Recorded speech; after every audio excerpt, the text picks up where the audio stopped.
FedEx moves 6.5 million packages every single day across 220 countries. The company is worth $70 billion. But in 1973, the entire operation nearly collapsed because founder Fred Smith was down to his last $5,000 and couldn't make payroll. His solution?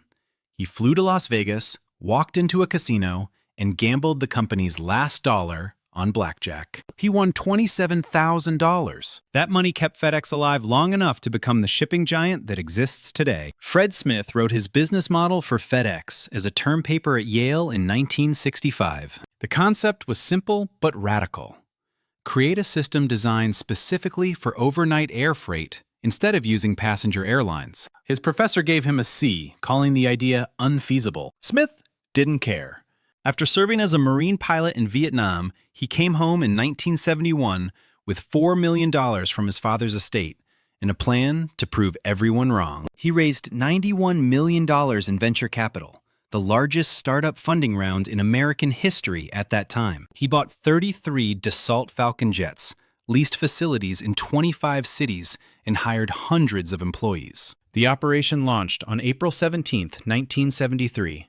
Delivering 186 packages on the first night. The company needed to move 550 packages per night just to break even. FedEx lost $1 million per month in its first 2 years. The fuel crisis of 1973 hit exactly when the company launched, sending jet fuel prices through the roof. The CAB, Civil Aeronautics Board, refused to grant FedEx the route permits it needed, forcing Smith to operate in regulatory gray zones. Banks stopped lending. Investors demanded their money back. General Dynamics sued to repossess the planes. Smith's own family tried to have him removed as CEO. Employees showed up to work not knowing if their paychecks would clear. By July 1973, just 3 months after launch, Smith was personally borrowing money from anyone who would lend it. He pawned family assets, maxed out credit cards, and convinced early investors to put in more cash. None of it was enough. In March 1974, FedEx had $5,000 in the bank and a $24,000 fuel bill due on Monday. Smith flew to Chicago for a meeting with General Dynamics executives,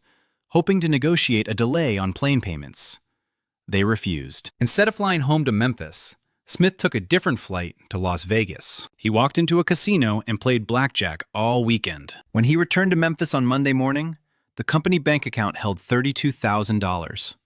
He'd won $27,000 at the tables. That money paid the fuel bill and 1 week of payroll. Smith later said he gambled because they were going to fail anyway, so he might as well take a shot. The story became legend inside FedEx, though Smith initially tried to keep it quiet from investors and the board. The Las Vegas money bought time, but FedEx still needed a fundamental change to survive. Smith realized the problem wasn't the concept, but the package size restrictions. Federal aviation regulations limited packages to 70 pounds if you weren't a certified airline. In 1975, Smith convinced regulators to raise the limit to 150 pounds. That single change opened FedEx to heavier commercial shipments and transformed the revenue model. The company went from consumer-focused to business-focused overnight. Law firms started using FedEx for contracts. Medical companies shipped samples. Manufacturing plants sent parts. Revenue jumped from $17 million in 1975 to $75 million in 1976. FedEx finally turned its first profit in July 1975,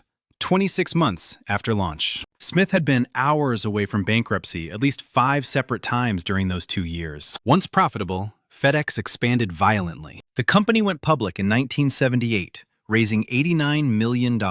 Smith bought Boeing 727s to replace the smaller Falcons, tripling capacity per plane. He built the hub and spoke system in Memphis that became the model for modern logistics, flying every package through one central location each night for sorting. By 1980, FedEx moved 65,000 packages daily and hit $415 million in revenue. Smith acquired competitors, bought trucks for ground delivery, and lobbied Congress to deregulate the airline industry. When email threatened to kill overnight document delivery in the 1990s, FedEx shifted to e-commerce logistics before Amazon even existed. The company that nearly died over a $24,000 fuel bill now operates 680 aircraft and generates $90 billion in annual revenue. Fred Smith is still alive at 80 years old, Still involved with FedEx as executive chairman, the company he gambled into existence employs 600,000 people and delivers to every address in America. Business schools now teach the FedEx case study as an example of entrepreneurial persistence,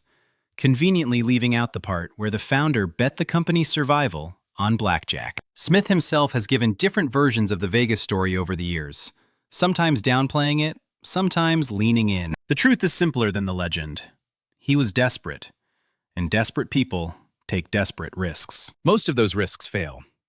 This one didn't. The question isn't whether Smith should have gambled, it's whether FedEx would exist today if he hadn't.